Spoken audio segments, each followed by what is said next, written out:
व्यक्ति ये सोचता है कि मैं जैसे जैसे अनुभव को प्राप्त करूंगा मैं चालाक बन जाऊंगा। मेरे गुरुजी आचार्य सुभाष चंद्र जी, जहां मैं गुरुकुल में पढ़ा, वो कहते थे ब्रह्मचारियों को, ब्रह्मचारियों सुनो, इतना भी चालाक मत बनना कि दूसरों को समझ में आए।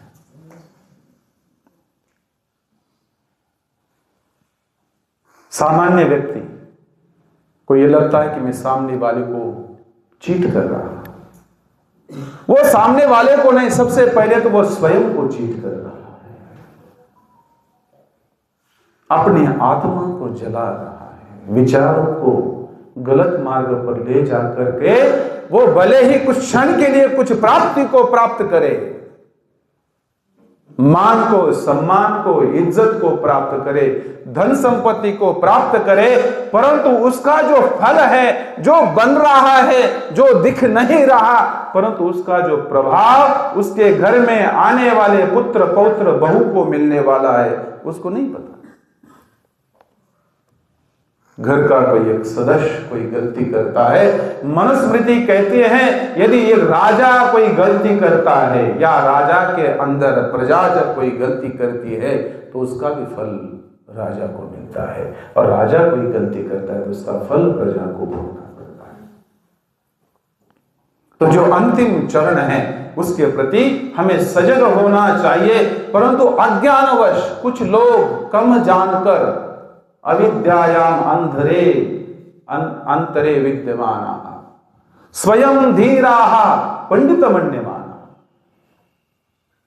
अविद्यायाम अंतरे विद्यमाना, कुछ थोड़ा सा ज्ञान प्राप्त करने के उपरांत स्वयं को बहुत बड़ा आचार्य, राजा, न्यायाधीश और पंडित मानता है, मन्य माना। स्वयं धीरा, स्वयं को इतना ऊंचा मानते हैं, समझते हैं और उसी मानसिकता में जीवन को जीते हैं। कहते हैं वो लोग क्या करते हैं, स्वयं का तो नाश करते ही है।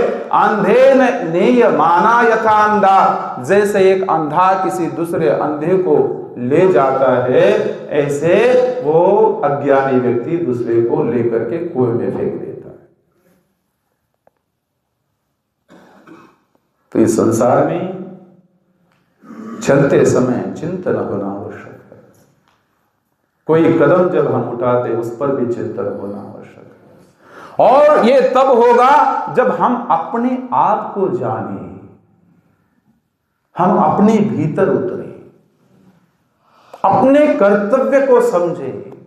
और जो मैंने शुरू में कहा, प्रयत्ने कृते, प्रयत्न करना है, प्रारभ्यते न खलु विघ्न भय, विघ्न ही पुनः पुनः प्रतिहन्यमान। बार बार विघ्न आने के उपरांत भी, लिए हुए संकट में बाधा आने के बाद भी अपने कर्तव्य कर्म से च्युत न होना, अलग न होना, यह सर्वोत्तम लक्षण है। और ये वही व्यक्ति कर सकता है सच्चाई का साथ, सत्य का साथ, पुण्य का साथ, ज्ञान का साथ वो दे सकता है जिसने आत्मा को जाना, जिसके अंदर प्रश्न पड़े हैं मैं को हम क्वासम कुतो हम, मैं कौन हूं, कहां से आया।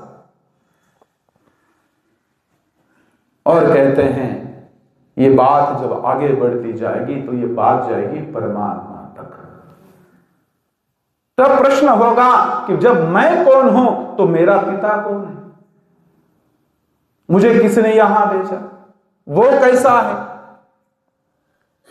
तो जो प्रिय मार्ग है वो संसार का मार्ग है, और जो श्रेय मार्ग है वो परमात्मा का, आध्यात्म का। शुरू में बड़ा कठिन लगेगा, क्या इतना इजी है क्या ध्यान करना, परमात्मा का चिंतन करना, एक जगह पर बैठना, सबके साथ अच्छा बर्ताव करना, पुण्य का कार्य करना, यज्ञ करना, प्रातः उठो, आओ, हवन करो, इतना सिंपल नहीं है।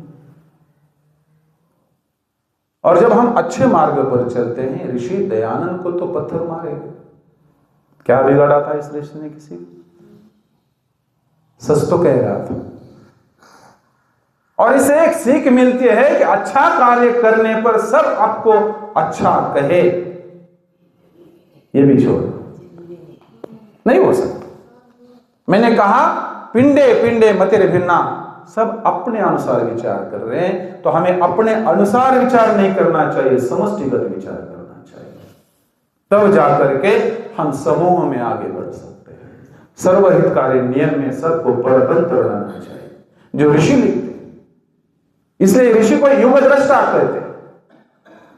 ऋषि ने न केवल वर्तमान में सोचा, भूत का भी सोचा, भविष्य का सोचा कि ये भारत कैसे बनाना है, अध्यात्म में आगे बढ़ना है तो कैसे करना है। तो जब जीवात्मा को स्वयं का ज्ञान हो जाता है कि मैं कौन हूं, तब प्रश्न पड़ता है कि ईश्वर है या नहीं है, तो कहां रहता है, कैसे रहता है।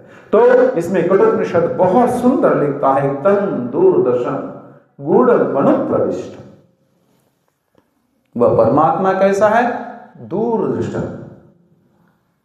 बड़ी कठिनता से मिलने वाला, दूरदर्शन, अनुभव होने वाला। गूढ़म अनुप्रविष्टम, वो क्या है, वो सूक्ष्म है, सूक्ष्मतर है, उसको बाहर ले जाओ, बाहर ले जाओ उसको। पंच महाभूत जो बना है वो स्थूल सूक्ष्म है, मगर उससे भी यदि कोई सूक्ष्म है तो कहते हैं जीवात्मा उससे सूक्ष्म है। और जीवात्मा से भी कहते हैं गूढ़, सूक्ष्मतर क्या है, वो है ईश्वर। और ईश्वर क्या करता है, तो कहते हैं अनुप्रविष्टम। अनु का मतलब अंदर और बाहर, बाह्य आभ्यंतर। न केवल ईश्वर अंदर है, अपितु बाहर भी है, बाहर और अंदर। अर्थात हम जब आचमन करते हैं अमृतोपस्तरमसि स्वाहा, क्या अर्थ है इसका, अमृतम पिधानमसि स्वाहा। अर्थ क्या है इसका, जब तक हम इसका अर्थ नहीं जानेंगे तब तक फल कैसे मिल सकता है, फिर श्रद्धा कैसे आएगी, भाव कैसे आएगा। सामान्य व्यक्ति भी देखना, हमारे भाव किसी के प्रति यदि श्रद्धा है तब होती है जब हम उसको अच्छी तरह से जानते हैं। हम स्वर्ण का भाव इतना महंगा क्यों है, जब हमने जाना है उसको। उससे और फिर हीरे जवाहरलाल जो आगे आगे बढ़ेंगे, चांदी का फिर भाव जो है उसकी कीमत के ऊपर है, क्वालिटी के ऊपर है, गुण के ऊपर है। तो परमात्मा को कहते हैं अमृतो पिधानमसि स्वाहा। हे परमात्मा, अभिधानम और पिधानम, आप हमारे क्या है, ऊपर का वस्त्र हो, नीचे का वस्त्र हो। वस्त्र का मतलब यहां वस्त्र से नहीं है, तात्पर्यार्थ देखना है। आप अंदर और बाहर हमारे समाये हुए। और जिस व्यक्ति को यह पूरा निश्चय हो कि वह परमात्मा मेरे अंदर और बाहर है, वो कैसे गलती करेगा, नहीं कर सकता। और यदि हम गलती कर रहे हैं, गलत मार्ग को स्वीकार कर रहे हैं, तो इसका मतलब यह है कि हम ईश्वर पर पूरा विश्वास ही नहीं करते। गुआहितम गव्वरेष्ठम पुराणम। और वो कहां रहता है, यदि शरीर की बात की जाए तो कहते हैं गुआहितम, हृदय आकाश में वह परमात्मा रहता है। इसलिए शास्त्र कहते हैं जब हम चिंतन करते हैं, परमात्मा को मिलने का प्रयास करते हैं, तो हृदय स्थली में वह परमात्मा होता है। कुछ स्थान बताए हैं, अलग अलग स्थान बताए हैं। तो हृदय आकाश में वह परमात्मा क्या है, सूक्ष्म स्तर पर रहता है। और कैसे प्राप्त होता है, आध्यात्म योगादिगमेन देव। वो कैसे प्राप्त होता है, आध्यात्म से प्राप्त होता है। आधि आत्मनीति आध्यात्मम, अर्थात वह आत्मा में समाया हुआ जिस व्यक्ति को स्वयं के आत्मा का बोध हुआ हो, वही व्यक्ति केवल परमात्मा का बोध करने में समर्थ होता है। और जब बोध होता है, मत्वा धीरो जहाति शोको, और जिसको ये पूरा ज्ञान होता है, कहते हैं शोक और दुख से वो व्यक्ति बाहर होता है।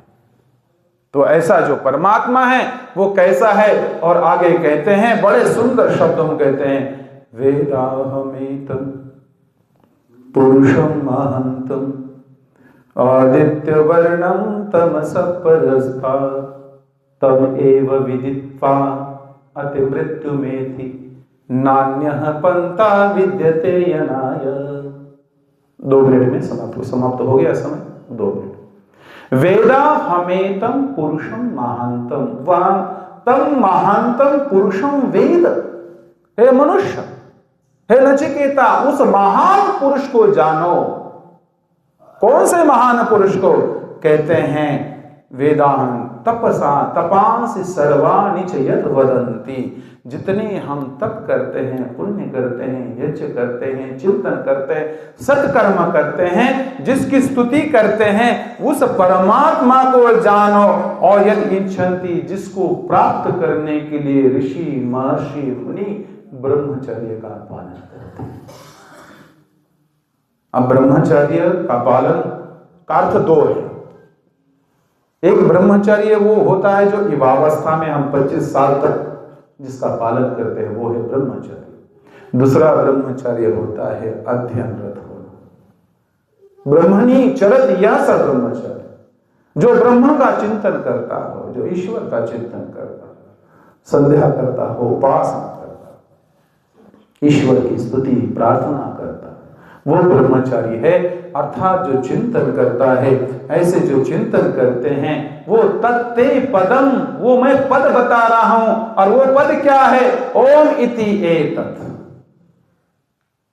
वो ओम है, जिसकी प्राप्ति के लिए सभी ऋषि और महर्षि प्रयासरत रहते हैं। तो हम सबको उस ओम को प्राप्त करने के लिए प्रयास करना है। और यही अंतिम जो चरण है, आत्म सिद्धि का अंतिम चरण क्या है? वो है ईश्वर प्राप्ति, ईश्वर अनुभूति, और उसके लिए प्रयास करना चाहिए। इसलिए ऋषि दयानंद प्रथम समुल्लास में कहते, ओम क्या है? निज नाम है उस ईश्वर का। और ओम करता क्या है? कहते हैं अवतीति ओम।